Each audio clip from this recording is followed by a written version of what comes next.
भैया ये एपीआईज क्या होती है, ये कैसे यूज़ करते हैं, इनको फ्रंट एंड में यूज़ करते हैं या बैक एंड में करते हैं, क्या होता है एपीआईज? ऐसे मैसेजेस मेरे पास हर रोज़ आते हैं। तो आज की वीडियो में हम इसी के ऊपर बात करने वाले हैं। आज की वीडियो में हम बात करने वाले हैं एपीआईज के ऊपर, complete beginners guide to APIs.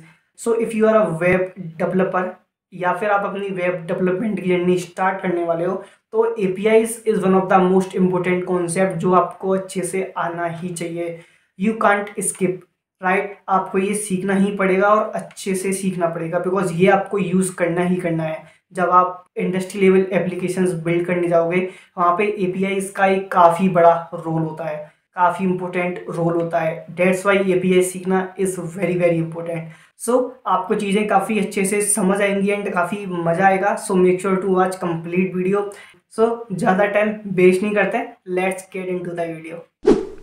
So guys, चलो समझते हैं beginners complete guide to APIs.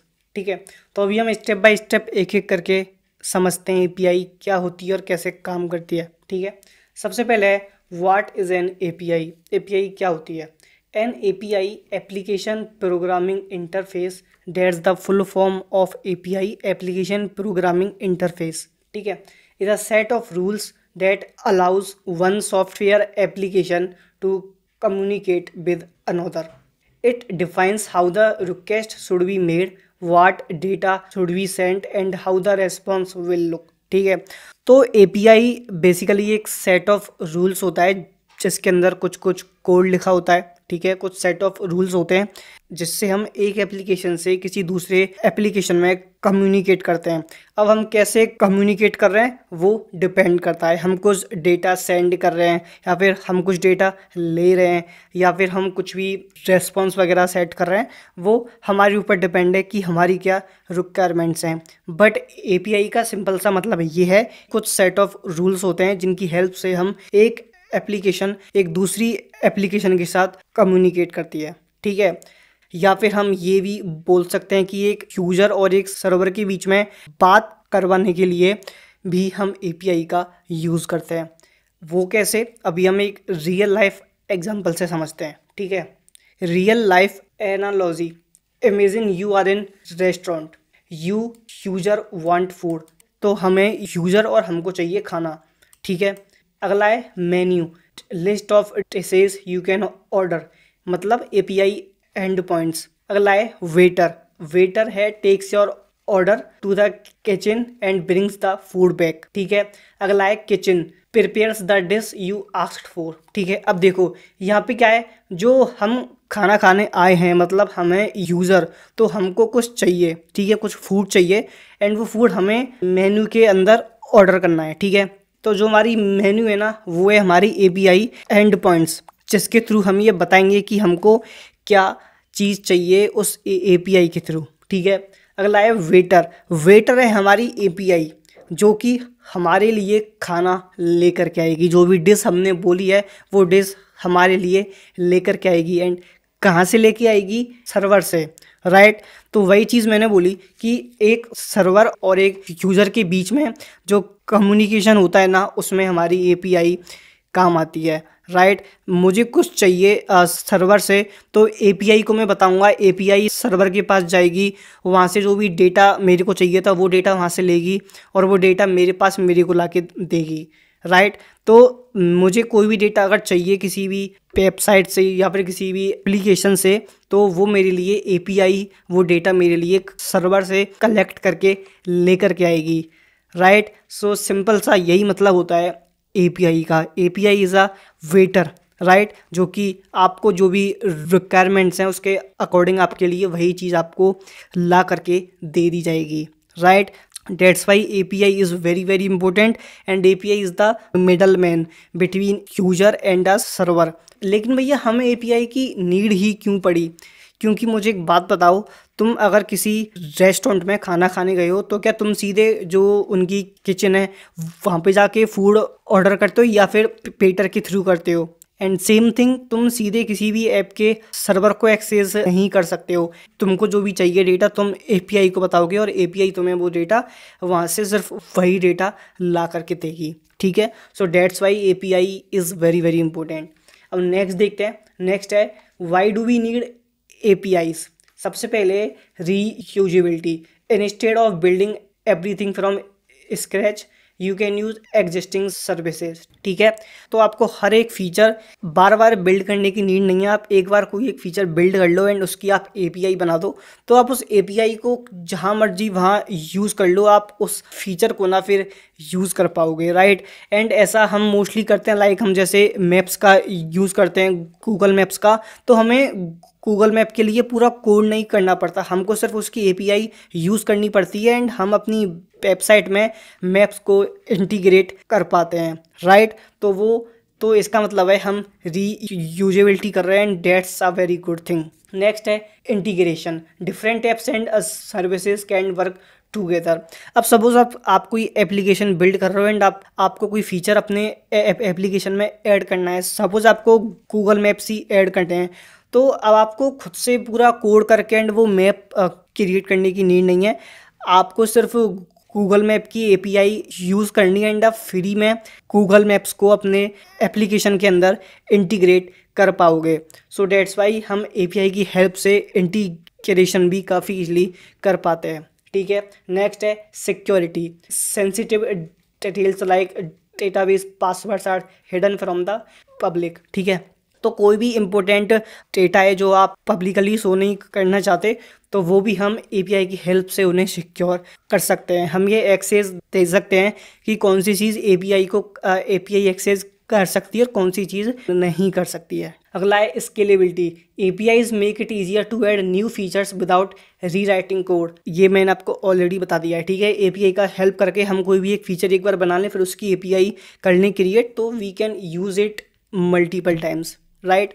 So that's why ये स्केलेबल भी होता है। Instead of making your own map system you can integrate Google Maps API. ये मैंने आपको एग्जांपल बता दिया है, ठीक है। सो इसका आंसर भी आपको मिल चुका है कि why do we need APIs, right. तो अगर कोई पूछे तो आप ये आंसर उन्हें बता सकते हो, ठीक है। नेक्स्ट देखते हैं where do we see APIs in daily life. अब थोड़ा सा ना रियल लाइफ में देखते हैं, बिकॉज आप सभी ने कभी ना कभी एपीआईज का यूज़ किया ही होगा, मतलब आपने एज अ यूज़र उन्हें यूज़ किया ही होगा, राइट। तो सबसे पहला है लॉग इन विद गूगल और फेसबुक, राइट। तो ये भी हम एपीआई की हेल्प से ही करते हैं। अगला है पेमेंट गेटवे। तो ये भी हम एपीआई की हेल्प से ही करते हैं, लाइक रेजर पे, पेपाल, स्ट्राइप एपीआईज, ये हम एपीआईज की हेल्प से ही करते हैं, ठीक है। अगला है फूड डिलीवरी एप्स, ठीक है। तो हमको कोई भी डेटा वगैरह फैच करना है तो उसके लिए भी हम वहाँ पे एपीआईज का ही यूज़ करते हैं। Weather apps use weather APIs to get live forecast, ठीक है। तो हम कोई भी वेदर ऐप यूज़ कर रहे हैं तो वहाँ पे वेदर एपीआईज यूज़ होती हैं, सो डेट की हमें लाइव वेदर फोरकास्ट दिखे। E commerce, product search, payment, shipment, तो ये सब कुछ जो होता है ये भी एपीआईज की हेल्प से ही होता है, ठीक है। तो हमारी डेली लाइफ में ना हम एपीआईज का काफ़ी ज़्यादा यूज़ करते हैं एंड हमको पता भी नहीं होता है, ठीक है। बट एपीआईज हर जगह पर है, राइट। चलो तो नेक्स्ट देखते हैं how does N API work. API काम कैसे करती है थोड़ा ये समझते हैं। तो हम स्टेप बाय स्टेप समझते हैं, ठीक है। सबसे पहला स्टेप है client your app sends a request to API. तो हम एज अ यूज़र हमने किसी भी ऐप पे अपनी रिक्वेस्ट भेजी, ठीक है। एंड वो जो रिक्वेस्ट है ना वो उस एपीआई पर जाएगी। नेक्स्ट स्टेप होगा API sends this request to the server, ठीक है।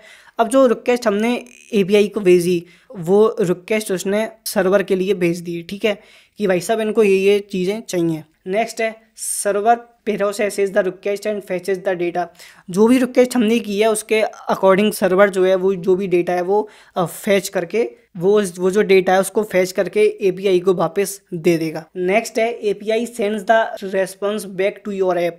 एपीआई क्या करेगा, जो भी डेटा फैच करके उसके पास आया वो डेटा हमें एपीआई ऐप पर शो कर देगा, राइट। एंड जो भी हमको चाहिए था ना, जो भी हमने रिक्वेस्ट की थी वो डेटा हमें वहाँ पे मिल जाएगा। सो डेट्स हाउ एक एप्लीकेशन काम करती है। जब भी हम कोई रिक्वेस्ट भेजते हैं तो उसमें एपीआई एज अ मिडलमैन काम करता है, एंड उसकी हेल्प से ही हम जो भी डेटा है वो हम डेटा उसको देख पाते हैं। ठीक है, इसको मैं आपको अगर एक इमेज से समझाऊं तो ये है अपन। ठीक है, और हमने भेजी एक रिक्वेस्ट, वो रिक्वेस्ट एपीआई के पास गई, एपीआई ने वो रिक्वेस्ट भेजी सर्वर को, और उसने वो डेटा फैच किया और फिर से उसने वो एपीआई को भेजा और फिर वहाँ से उसने वो हमारे पास भेजा। ठीक है, dates how it works. Next देखते हैं कॉमन एपीआई कॉन्सेप्ट। सो कुछ ऐसे कॉमन एपीआई के कॉन्सेप्ट्स होते हैं जो कि हमको यूज़ करने होते हैं। तो सबसे पहले है रिक्वेस्ट एंड रेस्पॉन्स। अभी क्या होता है देखते हैं थोड़ा थोड़ा। रिक्वेस्ट का मतलब होता है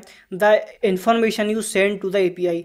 इन्फॉर्मेशन हम एपीआई को सेंड करते हैं, वो होती है हमारी रिक्वेस्ट कि हमको ये चीज़ें चाहिए, ये डेटा हमको चाहिए। ठीक है, रेस्पॉन्स क्या होता है? The data API sends back to you. Response होता है मतलब जो भी हमने रिक्वेस्ट की है उसके रेस्पॉन्स में जो हमको डेटा मिलता है उसे हम कहते हैं रेस्पॉन्स। ठीक है, सिंपल है ये तो।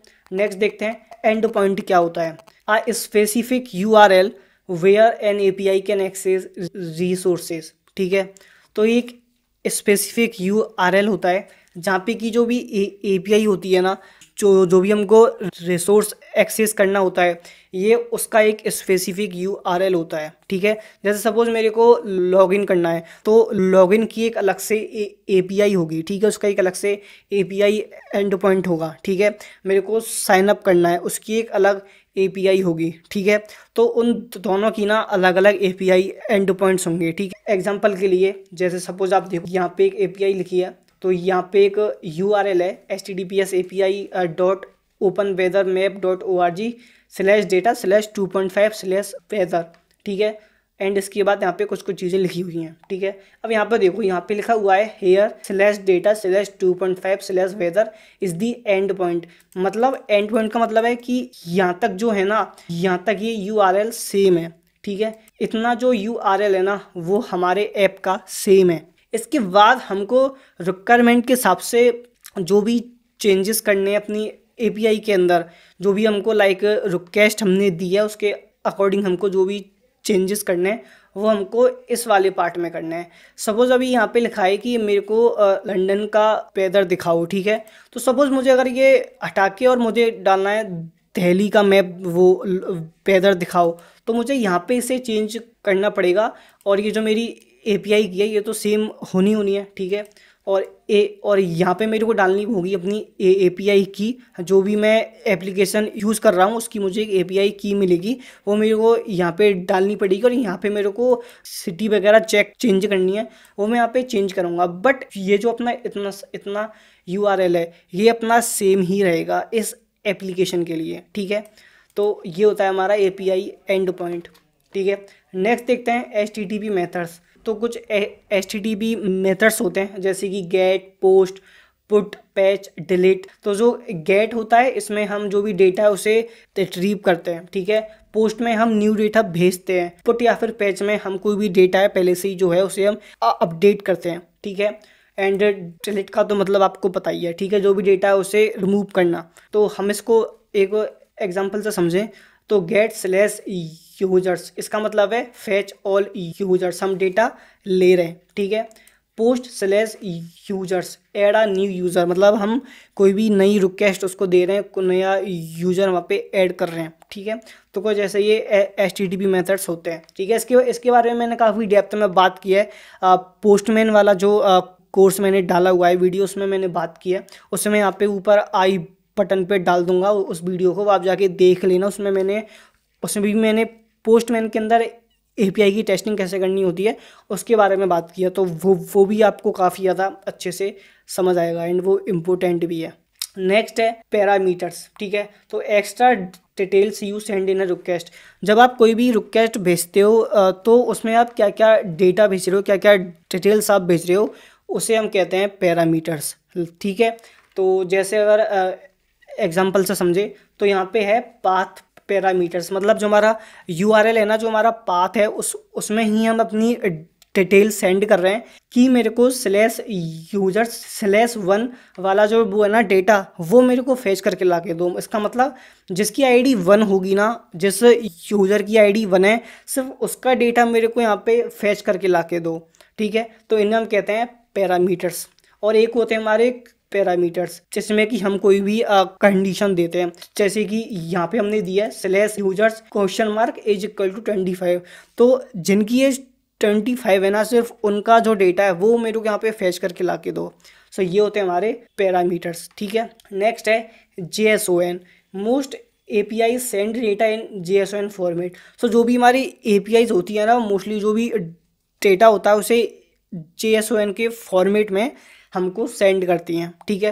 तो कुछ इस टाइप का हमारा JSON फॉर्मेट होता है। तो कुछ इस टाइप के फॉर्मेट में ना हमको डेटा मिलता है, ठीक है। फिर हम उसे अपने UI पे कैसे शो कर रहे हैं वो हमारे ऊपर डिपेंड करता है। नेक्स्ट है टाइप ऑफ APIs। अब हमारे कितने टाइप की APIs होती हैं थोड़ा वो समझते हैं, ठीक है। पहली होती है ओपन APIs, जो कि हमारी पब्लिक होती हैं, एनीवन कैन यूज़, ठीक है। जैसे कि ओपन वेदर API है, तो उसको कोई भी यूज़ कर सकता है और एक वेदर ऐप क्रिएट कर सकता है उसकी हेल्प से, ठीक है। काफ़ी सारी ओपन APIs होती हैं जिन्हें यूज़ करके आप अपनी खुद की एप्लीकेशन बिल्ड कर सकते हो। अगली होती हैं प्राइवेट APIs, जो कि लाइक जो भी कंपनी वगैरह है, कोई उनका पर्सनल प्रोजेक्ट होता है, वहाँ पे वो अपनी खुद की APIs बनाते हैं और उनको यूज़ करते हैं, तो उसे कहते हैं हम प्राइवेट APIs, ठीक है। अगला होता है partner APIs shared with selected business partners, ठीक है। अगर सपोज मेरी खुद की कोई कंपनी है, मैंने उसमें कोई API बनाई, सो आई कैन चूज़ कि मेरे को किस किस को इसका एक्सेस देना है, ठीक है। तो that simple. Composite APIs combine multiple APIs into one. So कुछ बहुत सारी APIs को कंबाइन करके जो APIs होती हैं उन्हें हम कहते हैं कंपोजिट APIs, ठीक है। हम मेनली ओपन APIs का ही यूज़ कर रहे होते हैं, ठीक है।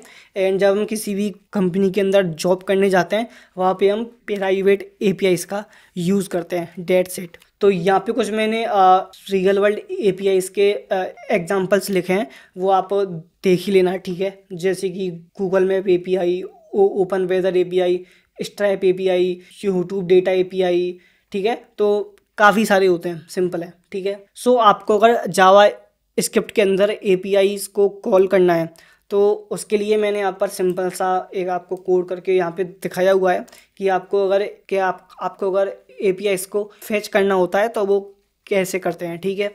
सो यहाँ पे सिंपल है, देखो फेच के अंदर हमको पहले जो भी हमारी API का URL है ना, वो हमको यहाँ पे डालना होता है, ठीक है।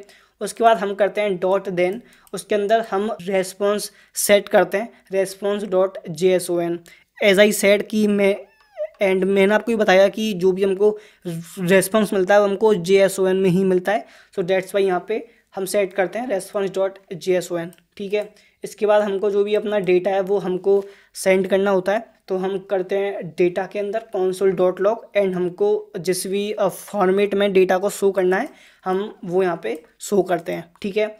एंड अगर बाई चांस कोई एरर वगैरह आ जाए तो उसके लिए हम यहाँ पे डॉट कैच का यूज़ करते हैं, जिससे कोई भी एरर वगैरह हो तो वो हमें पता चल जाए।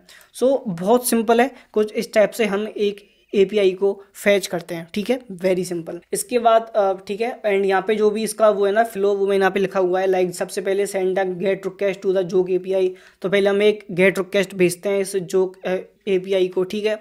इसके बाद API response with a JSON object, ठीक है। इसके बाद display the joke in console, ठीक है, डेट सिंपल। इसके बाद है सिक्योरिटी इन APIs, ठीक है। तो API key unique code to identify who is using the API। So मैंने अभी थोड़ी देर पहले API की बात की थी, तो API की का मतलब ही यही होता है कि ये हर एक के लिए एक यूनिक कोड होता है, एक यूनिक API की होती है, जिसकी हेल्प से हम ये पता कर सकते हैं कि ये API किसने कॉल किया है। ऑथेंटिकेशन, तो लॉगिन सिस्टम्स लाइक OAuth, तो हम लाइक ऑथेंटिकेशन का यूज़ करते हैं, जैसे कि OAuth, जिसकी हेल्प से हमारी जो एप्लीकेशन है वो काफ़ी ज़्यादा सिक्योर होती है। इसके बाद है रेट लिमिटिंग, तो हम ना ये सेट कर सकते हैं कि जो भी API हम लोग हमारी यूज़ कर रहे हैं वो कितनी रिक्वेस्ट इस पर डाल सकते हैं पर मिनट या फिर पर आवर, ठीक है। तो उससे क्या है कि ना हम एक लिमिट सेट कर पाएंगे, जिससे कि लोग उसे बहुत ज़्यादा यूज ना कर पाएँ, ठीक है। ठीक है, नेक्स्ट है बिल्डिंग योर ओन एपीआई। तो आपको अगर अपनी खुद की एपीआई करनी है क्रिएट, तो वो एक बेसिक समझते हैं कैसे करते हैं। अभी हम कोड नहीं करके देख रहे हैं, सिर्फ मैं आपको एक एग्जांपल से बता रहा हूँ। तो आपको सिंपल एक सर्वर करना है क्रिएट। आप बैक एंड में जो भी यूज़ कर रहे हो, Node.js, पाइथन, कुछ भी, ठीक है।